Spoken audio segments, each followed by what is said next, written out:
আসসালামু আলাইকুম।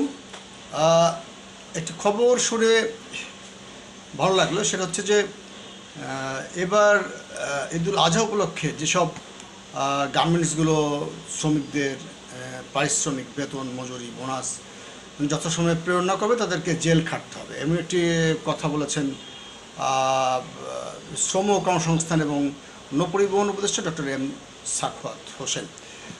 খবরটি শুধু খবরের মধ্যেই সীমাবদ্ধ থাকলে চলবে না, এই খবরের সত্যতা, গ্রহণযোগ্যতা এবং সফলতা কামনা করছি। 28 তারিখ সময় বেঁধে দেওয়া হয়েছে, এর মধ্যে বেতন বোনাস দিয়ে দিতে হবে। তো খবরটি আশাব্যঞ্জক। গ্রিন পার্টি বাংলাদেশের পক্ষ থেকে শ্রমিক সাধারণের, বিশেষ করে গার্মেন্টস শ্রমিকদের কাছে এটা একটি সুখবর। এই সুখবরটা পৌঁছে দিতে চাই। যদিও আমরা প্রস্তাব রেখেছিলাম যে সরকারের পক্ষ থেকে যত গার্মেন্টস থেকে শুরু করে কলকারখানা, যারাই বেতন, বোনাস এগুলো দিতে পারবে না, সরকারের পক্ষ থেকে একটি বিশেষ ফান্ড থেকে তা পরিশোধ করতে হবে।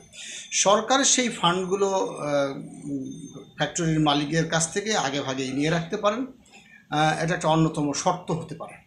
এবং সেই কোনো ফ্যাক্টরি যদি বেতন বোনাস দিতে ব্যর্থ হয়, সরকার সেই ফান্ড থেকে সেটা পরিশোধ করবে। আমরা কখনোই শুনতে চাই না যে ঈদ সামনে ফ্যাক্টরির মালিক বেতন বোনাস দিতে পারছে না।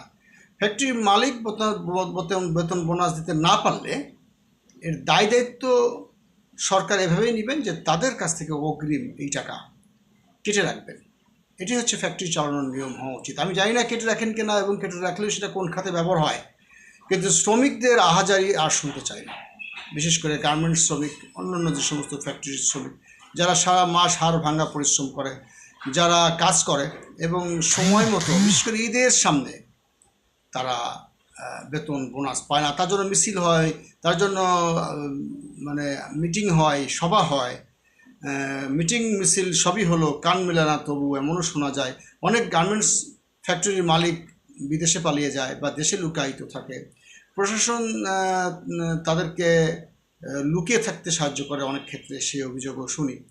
কিন্তু কোনো অবস্থাতেই কোনো শ্রমিকের বেতন বোনাস বকেয়া রাখা চলবে না। সেজন্য আমি বারবারই বলছি যে নিশ্চয়ই এমন একটি বন্দোবস্ত থাকা দরকার সরকারের অভ্যন্তরে, যে ফ্যাক্টরিগুলো চালাবে তারা ওই ফ্যাক্টরির 1 থেকে 2 মাসের বেতন এবং তদুপরি বোনাসের টাকা সরকারের বিশেষ দপ্তরে, বিশেষ মাধ্যমে ক্যাশ জমা রাখতে হবে, এমন একটা আইন থাকা দরকার।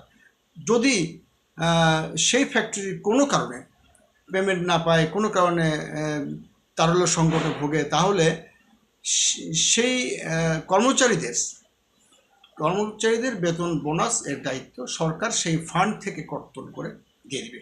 তারপরে সেই ফান্ডে এবার পুনরায় যদি রিপ্লেস না করে মালিক, পরবর্তীতে তার ফ্যাক্টরি আলটিমেটলি বন্ধ বা স্থগিত ঘোষণা করা হবে, এমন আইন থাকা উচিত। তাহলে কখনোই কোনো গার্মেন্টস, কোনো শিল্প, কোনো ফ্যাক্টরির কর্মচারীরা, শ্রমজীবী কর্মচারীরা আর বলতেই পারবে না যে আমরা বেতন বোনাস পাচ্ছি না। গ্রিন পার্টি বাংলাদেশের পক্ষ থেকে সবাইকে অনেক অনেক শুভেচ্ছা, আন্তরিক অভিনন্দন। এই দেশের কৃষক বাঁচুক, এদেশের শ্রমিক বাঁচুক এবং এই দেশের মেহনতি মানুষ বাঁচুক, সেই শুভকামনায় আমি Raju Ahmed Khan, chairman, green party Bangladesh.